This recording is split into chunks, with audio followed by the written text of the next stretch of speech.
China को लेकर जो है काफ़ी इंटरेस्टिंग खबर आ रही है। लिथियम बैटरीज के एक्सपोर्ट को कंट्रोल करने का ऐसी खबर आ रही है, कहीं ना कहीं ये तो दिक्कत की बात हो जाएगी ऑटो सेक्टर के लिए। ऑटो सेक्टर के लिए भी, क्योंकि उनके जो इलेक्ट्रिक व्हीकल को लेकर जो चाइना के प्लान हैं, उसी प्लान के तहत हमने जुलाई में भी इस साल देखा था, उसी तरह के एक्सपोर्ट कंट्रोल ऑर्डर किए थे। लेकिन बाद में भारत के साथ और बाकी देशों के साथ कुछ वहाँ पर रिश्तों में सुधार हुआ। वो समिट हुई जब चाइना में, उसके बाद से उम्मीद थी कि वो एक्सपोर्ट कंट्रोल नहीं रहेगा। लेकिन फिर से ये खबर अभी ये खबर आई है कि चीन ग्रेफाइट मटेरियल एक्सपोर्ट को कंट्रोल करेगा, लिथियम बैटरीज के एक्सपोर्ट को कंट्रोल करेगा। और ये एक्साइड के लिए, हमारा राजा के लिए, इन दोनों शेयर्स के हिसाब से भी देखें तो नेगेटिव खबर है। विवेक जी, इस पर आपका रिएक्शन क्या होगा? एक्साइड, हमारा राजा, ये चाइना वाली खबर का। देखिए, शॉर्ट टर्म मुझे लगता है कि ये नेगेटिव इफेक्ट डेफिनेटली है, लेकिन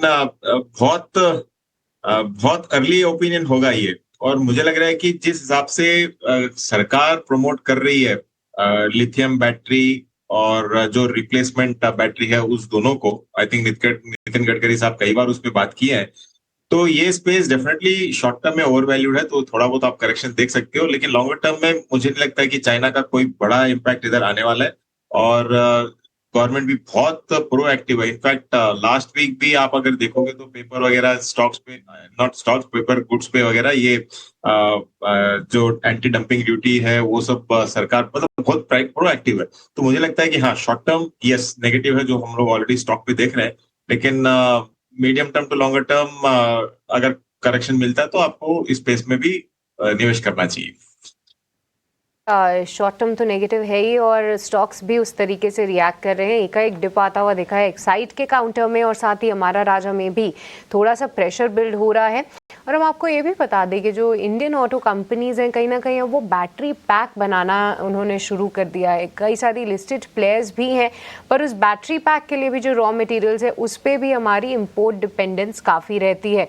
अभी के लिए कई सारे एरियाज़ हैं जहाँ पर सरकार काम कर रही है, बट उसके लिए डिपॉजिट्स मिलना, माइनिंग, ये सब एक लंबा प्रोसेस रहता है। तो कहीं ना कहीं थोड़ी चिंता वाली बात हो जाएगी अगर इसमें आगे कोई स्टेप्स लिए जाएं, और थोड़ा और गंभीर होगा अगर ये मामला, तो वो शायद ऑटो सेक्टर के लिए चिंता वाली बात है। पर चलिए, ये तो रही ऑटो सेक्टर की बात और एक बड़ी खबर। पर इसी के साथ साथ कुछ पॉजिटिव खबरें भी आई हैं दिन के दौरान, और एलएनटी के लिए एक बड़ा ऑर्डर उनके हाथ लगा है, और उसका आज अनाउंसमेंट जब दिया उसके बाद स्टॉक में एक एक्साइटमेंट भी हमने देखा। अभिषेक के पास चलते हैं, वो पूरी जानकारी के साथ हमारे साथ बने हुए हैं बताने के लिए कितना बड़ा है ये ऑर्डर और क्या मायने हैं इसके। अभिषेक, बताइए।